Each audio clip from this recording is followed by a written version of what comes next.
Mais effectivement, les évaluations qui ont été établies en Algérie et des deux côtés aussi ont confirmé qu'il y a eu une évolution positive au niveau des échanges commerciaux surtout.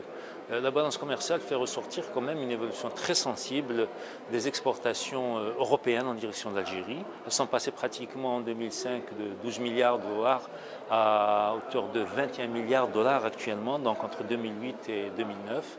Et ce niveau va rester relativement stable, d'autant plus que l'Europe est un fournisseur important d'équipements industriels et de fournitures et d'accessoires et qui servent donc dans le programme de relance économique et de soutien de la croissance, d'autant plus que l'Algérie a un projet de plan quinquennal déjà engagé depuis 2010 à l'horizon 2014 en application du programme du président de la République qui s'élève à 286 milliards de dollars. Donc tout ça va soutenir une dynamique de développement qui fera que l'Europe continuera à être un fournisseur d'équipements pour l'Algérie. Mais le reste, l'Algérie exporte essentiellement des hydrocarbures. L'accord d'association a prévu une diversification, une contribution à la diversification de l'économie algérienne et au développement des autres exportations. Malheureusement, ces exportations sont restées très limitées. Elles ont même baissé ces derniers temps.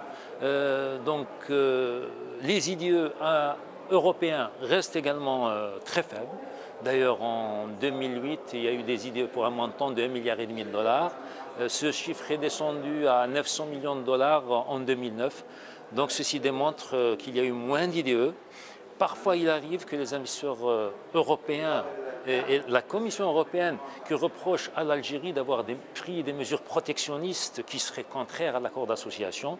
Nous avons précisé que l'Algérie quand même est un pays qui a respecté toutes les clauses de l'accord d'association et que l'évolution de l'économie algérienne en 2009 avec un effondrement des prix du pétrole, nous avions perdu pratiquement 33 milliards de dollars de recettes extérieures entre 2008 et 2009 et que c'était un motif légitime qui devait nous imposer d'assainir notre commerce extérieur, d'organiser notre marché et de protéger l'économie algérienne et surtout des productions naissantes et des entreprises naissantes qui sont censées apporter une valeur ajoutée, une croissance à l'économie algérienne. Nous en avons tellement besoin et nous estimons que l'Europe, l'Union européenne, les entreprises européennes devraient comprendre cela comme étant une mesure légitime qui est insignifiante par rapport à leur intervention dans la régulation économique suite à la crise financière qui les a touchés, qui les a amenés à engager des plans de relance budgétaire extrêmement lourds, qui alourdissent leurs dettes publiques